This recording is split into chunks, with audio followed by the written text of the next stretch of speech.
வணக்கம் நண்பர்களே, சிவனின் அருளால் உங்களுடைய வேண்டுதல் பிரார்த்தனை கனவு அனைத்தும் நிறைவேறக்கூடிய காலம் பிறந்துடுச்சுங்க. அதனால் தான் இந்த ஒரு பதிவு பார்த்தீங்கன்னா இன்னைக்கு உங்கள் கண்களுக்கு தென்பட்டுருக்கு. இந்த நாள் பார்த்தீங்கன்னா 50 வருடம் ஒரு முறை வரக்கூடிய அற்புதமான பங்குனி மாத அஷ்டமி தினங்க. இந்த நாளில் பார்த்தீங்கன்னா பைரவரை வழிபட்டா நமக்கு இருக்கக்கூடிய நவகிரக தோஷங்கள் விலக எந்த முறையில் மிளகால தீபம் ஏற்றி வழிபடலாம்.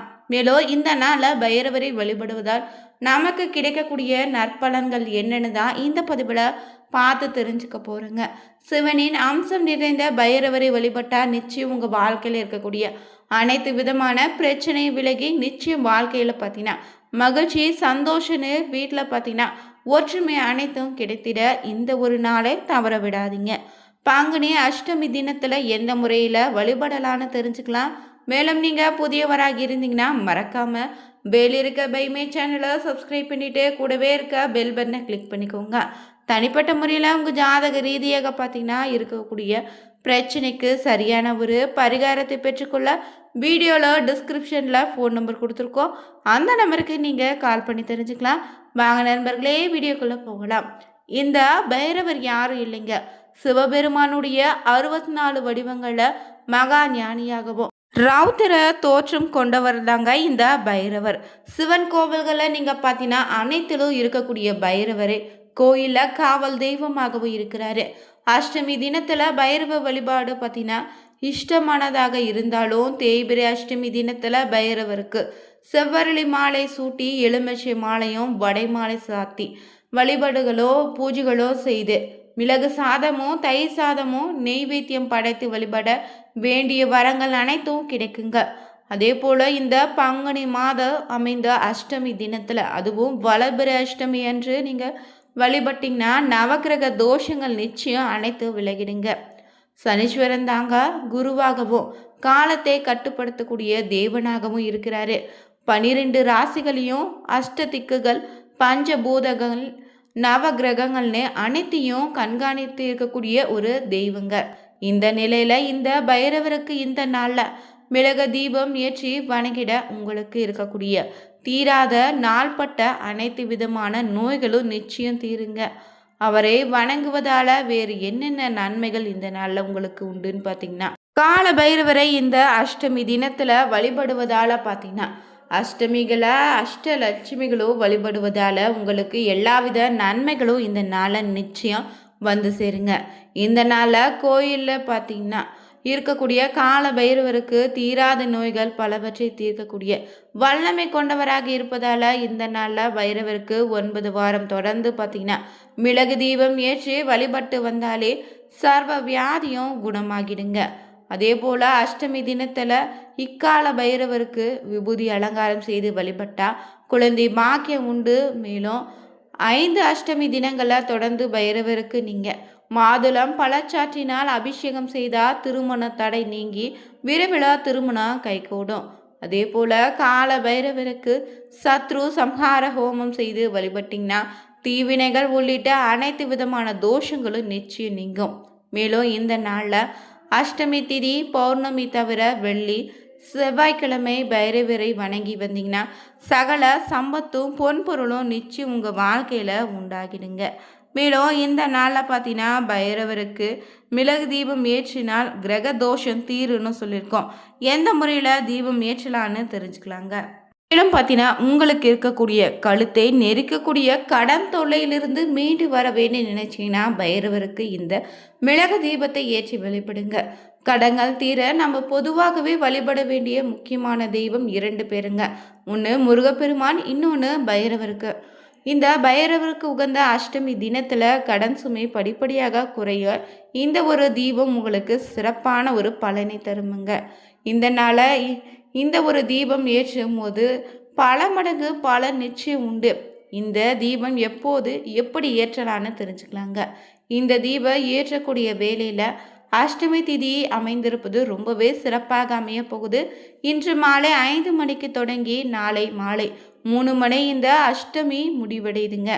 அதே போல் அஷ்டமியில் கடன் தீர ஏற்றக்கூடிய இந்த தீபம் இரவு 8 மணிக்கு ஏற்றுவது ரொம்ப நல்லதுங்க. முடியாதவங்க சூரிய அஸ்தமனத்துக்கு பிறகு ஏற்றுவது நல்லது. அந்த வகையில் இந்த தீபத்தை இரவு ஏற்றுவது எப்படின்னு தெரிஞ்சுக்கலாம். கடன் தீர பைரவருக்கு இந்த நாளில் மிளகு தீபம் ஏற்றும்போது பார்த்தீங்கன்னா ஏற்ற முதல்ல 35 மிளகாய் எண்ணி எடுத்துக்கோங்க. அத்தோடு ஒரு அகல்விளக்கு, சிகப்பு நிற துணி, வெப்பம், எண்ணெய்னு அனைத்தையும் எடுத்துக்கொண்டு பைரவர் இருக்கக்கூடிய ஆலயத்திற்கு போய் அங்கே பார்த்தீங்கன்னா பைரவர் முன்னாடியே அகல் விளக்கை வச்சு அதில் நீங்கள் எடுத்து சென்றிருக்கக்கூடிய மிளகை சிகப்பு நிற துணியில் ஒரு முடிச்சாக கட்டிட்டு அந்த முடிச்சை விளக்கில் வச்சு வேப்ப எண்ணெய் ஊற்றி தீபம் ஏற்றி வழிபடுங்க. இந்த தீபம் ஏற்றும் போது உங்களுக்கு இருக்கக்கூடிய கடன் தீர வேண்டுன்னு மனதார பைரவிடம் வேண்டிக் கொண்டு அவரை 8 சுற்றுகள் சுற்றி வழிபடுங்க. இந்த தீபத்தை தொடர்ந்து பார்த்தீங்கன்னா 8 அஷ்டமி தினத்தில் நீங்கள் வழிபட்டு வர உங்களுக்கு இருக்கக்கூடிய கடன் தொல்லைகள் படிப்படியாக குறைய ஆரம்பிக்கும். பொதுவாகவே பார்த்தீங்கன்னா இந்த பைரவருக்கு ஞாயிறு முதல் சனி வரையிலான வாரத்தின் அனைத்து நாட்களுமே வழிபடலாங்க. இருந்தாலும் தேய்பிரை வளர்பிறை நாட்களில் வரக்கூடிய அஷ்டமி திதியில் பைரவரை வழிபடுவது சிறப்பான பலனை ஏற்படுத்துன்னு சொல்லுவாங்க. அந்த வகையில் இந்த பங்குனி மாத அஷ்டமி தினத்தில் வழிபடுவது மிகப்பெரிய பலன் காத்திருக்குதுங்க. இந்த நவகிரக தோஷங்கள் நீங்க வேண்டினா பைரவருக்கு இந்த நாளில் செவ்வரளி பூவால் 9 வாரங்கள் சகஸ்ரநாம அர்ச்சனை சொல்லி வழிபடுங்க. நவகிரக தோஷங்கள் நீங்கிடும். அதே போல் வறுமை நீங்க வேண்டு நினச்சிங்கன்னா தேய்பிரை அஷ்டமியில் மாலை நேரத்தில் வில்வத்திலும் வாசனை மலர்களால் அஷ்டோந்திரமோ சகஸ்ரநாமம் சொல்லி அர்ச்சனை செய்து 11 பைரவ தீபங்களை ஏற்றி வழிபடுங்க. மேலும் உங்களுக்கு இழந்த செல்வத்தை திரும்ப பெற வேண்டி நினைச்சிங்கன்னா 11 அஷ்டமிகளில் பைரவ தீபம் ஏற்றி பைரவ தீபம் பார்த்தீங்கன்னா மிளகே சிறு மூட்டையாக கட்டிட்டு நெய் இல்லைன்னா நல்லெண்ணெய் இட்டு ஏற்றக்கூடிய தீபங்க. இந்த தீபம் ஏற்றி வழிபட்டாலே நிச்சயம் உங்களுடைய இழந்த பொருள் மீண்டும் உங்கள் கைக்கு வந்து சேரும். அதே போல் சனி தோஷம் நீங்க வேண்டும் நினச்சிங்கன்னா பைரவருக்கு தொடர்ந்து 9 சனிக்கிழமை நாளில் சிவப்பு நிற பூக்களால் அர்ச்சனை செய்துட்டு 4 பைரவ தீபம் ஏற்றி வழிபடலாம். அது மட்டும் இல்லைங்க, திருமண தடை நீங்க வேண்டும் நினச்சிங்கன்னா ஞாயிற்றுக்கிழமை நாளில் ராகு காலத்தில் திருநீர் அபிஷேகம் செய்து மிளகு வடமாலை சாற்றி அர்ச்சனை செய்து வழிபடுங்க. திருமணம் விரைவில் நடந்திடும். அதே போல் வீட்டில் செல்வ செழிக்க வேண்டும் நினச்சிங்கன்னா தேய்பிரை அஷ்டமிகளில் பைரவருக்கு சொர்ண புஷ்பம் இல்லைன்னா 108 காசுகளால் அர்ச்சனை செய்துட்டு அந்த காசுகளை வீட்டில் இருக்கக்கூடிய பணப்பெட்டியில் வச்சாலே நிச்சயம் வீட்டில் செல்வ செழிப்பு உண்டாகும். அதே போல் பைரவருக்கு உகந்த தீபம்னா பஞ்ச தீப வழிபாடு தாங்க.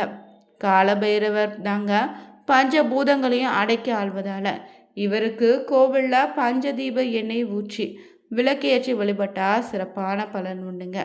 அதாவது 5 அகல் விளக்குகளை எடுத்துக்கிட்டு அதில் ஒவ்வொரு விளக்கிலும் ஒவ்வொரு வகையான எண்ணெயை ஊற்றி தனித்தனியே தீபம் ஏற்றி வழிபடுவதுங்க. நெய், நல்லெண்ணெய், விளக்கெண்ணெய், தேங்காய் எண்ணெய், இழுப்பை எண்ணெய்னு 5 எண்ணெயும் பஞ்சதீப எண்ணெய்னு சொல்லுவாங்க. ஒவ்வொரு விளக்கிலும் இந்த ஒவ்வொரு எண்ணெயும் ஊற்றி பஞ்சத்திரியிட்டு தீபம் ஏற்றி பைரவருடைய மந்திரத்தை நீங்கள் 27 முறை உச்சரித்தா எல்லா விதமான பிரச்சனைகளும் தீரும். அதே போல் இந்த நாளில் நீங்கள் பைரவஷ்டகம் வசிப்பது உள்ளத்திலும் சரிங்க, உங்கள் எண்ணத்திலும் நல்ல விஷயங்களை விதைக்கும். அதே போல் இந்த நாளில் நேர்மறையான எண்ணத்தை பெருக்கி குடும்பத்தில் இருக்கக்கூடிய துஷ்ட சக்திகள் அனைத்தையும் நீக்கிடுங்க. தொடர்ந்து பார்த்தீங்கன்னா பைரவரை நீங்கள் அஷ்டமி தினத்தில் வழிபட்டு வந்தாலே உங்களுக்கு வறுமை, பகைவர்களுடைய தொல்லை, வியாபாரத்தில் நல்ல முன்னேற்றம் இருக்கும். தனலாபம், அஷ்ட ஐஸ்வர்யங்களும் உண்டாகும். பைரவருக்கு மிளகு கலந்த அன்னத்தையும் வடையும் நெய்வேத்தியமாக படைத்து வழிபடலாம். அனுமனுக்கு வடைமாலை சாற்றுவதை போல பைரவருக்கும் நீங்கள் வடைமாலை சாற்றி வழிபட்டால் கூடுதல் பலன் உண்டுங்க. நினைத்த காரியம் நிச்சயம் நிறைவேறுங்க. பணம் சார்ந்த விஷயங்களும் பார்த்தீங்கன்னா இருக்கக்கூடிய பிரச்சனைகள் இனி தீரும். குடும்பத்தில் ஒற்றுமை உண்டாகும். சகல ஐஸ்வர்யங்களும் நிச்சயம் உங்களுக்கு உண்டுங்க. இந்த நாளில் தவறாமல் அருகில் இருக்கக்கூடிய சிவன் ஆலயத்திற்கு சென்று பைரவரை வணங்குவதன் மூலம் உங்களுக்கு செல்வ வளம் வாழ்க்கையில் பெருகிடும். வருமானமும் அதிகரித்திடுங்க. வாழ்க்கையில் ஏற்படக்கூடிய இன்னல் நீங்கி முன்னேற்றத்திற்கான வழி பிறக்கும்.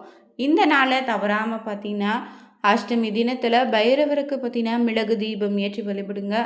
நவகிரக தோஷங்கள் அனைத்தும் விலகிடும். இந்த வீடியோ உங்களுக்கு பிடிச்சிருந்தா மறக்காமல் சேனலை சப்ஸ்கிரைப் பண்ணிவிட்டு கூடவே இருக்க பெல் பட்டனை கிளிக் பண்ணிக்கோங்க. உங்களுக்கு சிவபெருமான் பிடிக்குன்னா ஓம் நமச்சிவாய போற்றி எனும் மந்திரத்தை 3 முறை கமெண்ட் பண்ணுங்கள்.